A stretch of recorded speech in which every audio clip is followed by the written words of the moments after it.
awuhlukani nomuntu ngoba ungamthandi, uyahlukana nomuntu noma umthanda. Kuyiqiniso lelo elingazoshintsha.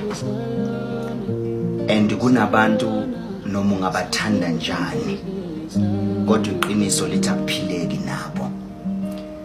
Ngifuna uzwe kahle mntana sekhaya, umuntu umeshonile noma kuthiwa umthanda njani angeke uzumgqine endlini, kodwa kosaye emoshari aye emangcwabeni. Why kungeke uzumgcine endlini? It's because kuyohamba khambe abole bese kuyanuka endlini. Noma kuthiwa umthanda njani ufuna umdedele aye emathuneni. Kunjalo ke nokuthandana nomuntu omthandayo, but i-character yakhe yakulimaza, but i-character yakhe akuphileki nayo.